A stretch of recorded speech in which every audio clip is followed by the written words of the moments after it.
ലോക സംഗീത ദിനത്തിൽ കണ്ണൂർ സംഗീത സഭയുടെ നേതൃത്വത്തിൽ സംഗീത ദിനാഘോഷവും സംഗീത കച്ചേരിയും സംഘടിപ്പിച്ചു. തളാപ്പ് സംഗീത കലാക്ഷേത്ര ഹാളിൽ നടന്ന ദിനാഘോഷം ഡോക്ടർ പി വിനോദ് കുമാർ ഉദ്ഘാടനം ചെയ്തു. ഉദ്ഘാടന ചടങ്ങിൽ കണ്ണൂർ സംഗീത സഭ പ്രസിഡന്റ് കെ പ്രമോദ് അധ്യക്ഷത വഹിച്ചു.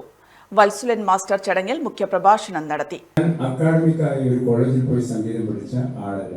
അതുകൊണ്ട് തന്നെ നമുക്ക് വലിയ കച്ചേരികൾ നേരിട്ട് ആസ്വദിക്കാനുള്ള സൗകര്യം കിട്ടിയിരുന്നില്ല. അപ്പോൾ നമുക്ക് ഈ സംഗീത സഭയുടെ വരുന്ന മഹാത്മാക്കളായ സംഗീതത്തിനോട് കച്ചേരികൾ മാത്രമേ ഒരു സംഗീതത്തിൻ്റെ ഉപരിപഠനത്തിൽ എന്ന നിലക്ക് നമുക്ക് കിട്ടിയിരുന്നുള്ളൂ. അതാണ് സംഗീത സഭയുടെ എൻ്റെ എന്ന് പറയുന്നത് തെറ്റിദ്ധരിക്കുന്നത് ഞങ്ങളുടെ എന്നെ പോലുള്ളവരുടെ ഏക മാർഗം. അപ്പോൾ ഭാരതത്തിൻ്റെ സംഗീത ചരിത്രം ഏതാണ്ട് 18ാം നൂറ്റാണ്ടിൽ നമ്മുടെ വേദകാലത്ത് മുതലേ ഉണ്ടെങ്കിലും 18ാം നൂറ്റാണ്ടിൽ സംഗീതത്തിന് മൂർത്തികൾ ത്യാഗരാജസ്വാമികൾ, മുത്തുസ്വാമി ദീക്ഷിതർ, ശ്യാമശാസ്ത്രികൾ ഇവരുടെ കാലത്താണ് വളരെയധികം പുഷ്കരമായത്.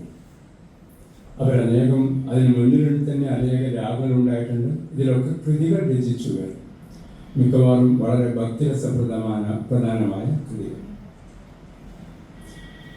നമ്മൾക്ക് ഒരു സിനിമാ ഗാനമോ ലളിതഗാനമോ ശാസ്ത്രീയ ഗാനമോ കേൾക്കുമ്പോൾ അതിലേക്കൊരു അടുപ്പം തോന്നുന്നതും അതൊന്ന് മൂളണം എന്ന് തോന്നുന്നതും ആ രാഗത്തിൻ്റെ പ്രത്യേകത കൊണ്ടാണ്. രാഗങ്ങൾക്ക് ഇത്തരം വിശേഷമായ കുറേ ശക്തിവിശേഷങ്ങളുണ്ട്. മോഹനരാഗം, ബലഹരി രാഗം എന്നൊക്കെ പറയുന്ന രാഗങ്ങൾ നമുക്ക് മനുഷ്യന് സന്തോഷവും മറ്റ് ഒരു ഉന്മേഷദായകമായ ഒരു ഭാവങ്ങൾ പ്രദാനം ചെയ്യുന്ന രാഗങ്ങളാണ്. ഓരോ രാഗങ്ങളിലും അനേകം കൃതികളും അനേകം താളത്തിൽ അനേകം കൃതികൾ ഉണ്ട്.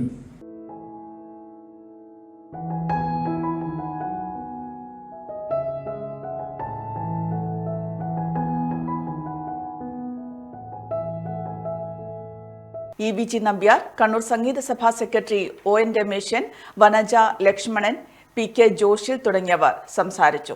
ഉദ്ഘാടന ചടങ്ങിന് ശേഷം പ്രശാന്ത പർശിനിയുടെ സംഗീത കച്ചേരി നടന്നു.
മാതാറാസ് India hospital, Pamban Madhavan road, Thalap, Kannur.